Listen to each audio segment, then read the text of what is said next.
நான் 55 கோடி தரேன் எதுனா பண்ணுன்றாரு. அவங்க அந்த வேளாங்கண்ணி வந்து அவங்க நான் 75 கோடி தரேன் செலவு பண்ணு, 75 கோடி நான் தரேன். அதனால இப்போ 2 வருஷமா வேளாங்கண்ணி போகணும் அன்னதானம் போட்டுருக்கிறேன். இப்போ வேளாங்கண்ணி போகிறதுக்கு ஒரு அந்த என்னுடைய சொந்த இடத்துல அவங்க தங்குறதுக்கு மண்டபம் கட்டி மண்டபம் இருக்கிறேன். அதில் வேளாங்கண்ணியில் அங்கேயே போய் சாப்பாடு போக முடியலாம் பண்ணிட்டு இருக்கிறேன். ஆனால் அவங்க காசு கொடுக்குறாங்க கூட அது படித்தாலும் அவன் சொன்ன சொல்லுக்கு நம்ம அது நடந்துட்டு இருக்கு நீ ஒரு வாழ்க்கையில். இது வரைக்கும் அது 59 வயசு 60 வயசு வரப்போது ஏப்ரலில் பிறந்தாக்கா இது நான் ஹாஸ்பிட்டலே போனதே கிடையாது.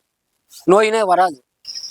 ஏன் கடவுளோட சக்தி நானும் பிறக்கணும்னு ஒரு ஆசைப்பட்டாக்கா மனிதன் நம்ம போகிற வழி நல்ல வழி நல்லா நடக்கையா. அதாவது கோயிலுக்கு போய் ஜோசியம் கேட்கறது, குறி கேட்கறது எல்லாமே தப்பு தான். ஏன் நடக்கிறது நடந்தே தீரும். அது சில வழிகளை நம்ம மாற்றினாக்கா நம்ம அடிப்படை சரியாக இருந்தால் நல்லாயிருக்கும். ஒரு வீட்டுக்கு நல்லா கடகள் நல்லா ஆழமாக தோண்டி நல்லா கம்பி போட்டு நல்லா சிமெண்டி போட்டு நல்லா கட்டினா கட்டடம் 100 வருஷம் கரெக்டாக இருக்கும். அது சரியாக இல்லைனாக்கா அது இடிஞ்சு வீழ்ந்துடும். அதே போல் நம்ம தப்பான வழியில் போனாக்கா நம்ம கெட்டது தான் நடக்கும். இதுதான் இருக்கிற உண்மை. தெரிஞ்ச அளவுக்கு ஜோசியம் குறி கேட்கறது முதல் தப்பு.